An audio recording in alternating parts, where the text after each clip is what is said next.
Hello, I'm Jeff, and this is Harry. And we're with the Burlington County Historical Society and Children's History Center. And we're here to look at a very historic tree. I think that I shall never see a poem lovely as a tree. Yes, we're on the road today, and we're in Mansfield Township in Burlington County, and we have a tree behind us that's about 400 years old or so, and it's called the Keeler Oak. Why is it called the Keeler Oak? Well, because this was the Keeler farm back in the old days. In fact, we have a map that the Keeler family is shown having a 102, I think, acre farm right here on this spot in 1876. So that's why it's called that, but it's become the symbol of Mansfield Township. And there's the tree right there.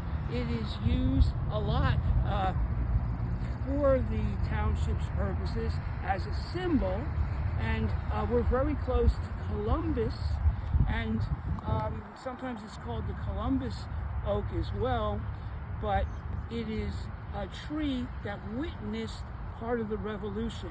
There was a battle very close to us right there. That's Petticoat Bridge Road, and Petticoat Bridge in 1776 had a battle against the Hessians, and the Hessians came from Black Horse, which is the old name for what is now called Columbus, and they came right by here, and that tree would have been alive when they walked past. They would have seen that tree. How old is the tree? I said probably around 400 years. Wow. I heard you had a joke about trees. Oh yeah. What do trees and dogs have in common? They both bark. Now we're in Burlington City looking at another very historic tree. This tree is around 400 years old as well.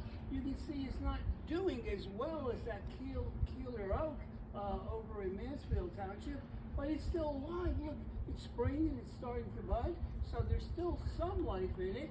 And this tree is sometimes called the Occonecan tree. And do you know why that is, Harry?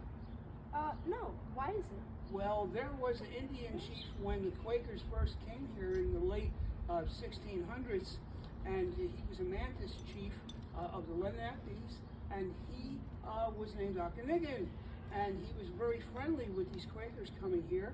So they put a marker here in 1930. That was the camp called Camp Occonecan, which is a YMCA camp.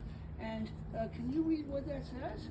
Near this spot lies the body of Indian Chief Occonecan, friend of the white man, whose last words were, "Be plain and fair to all, both Indian and Christian, as I have been." 1681. Yeah, that's when he was buried, and that tree was here. You know, it's called a sycamore usually, but some people call it a buttonwood. Why would they call it a buttonwood? I have no idea. Well, because it has a very fine grain, and that allows you to make buttons very easily, at least in those days when they had wooden buttons that would not split easily. So this is a very important kind of tree back in the 18th century and 17th century for making various things out of wood. So this is the end of our little video on trees that are very historic, at least two of them, in Burlington County for Arbor Day. So I'm Jeff, and this is Harry, signing off.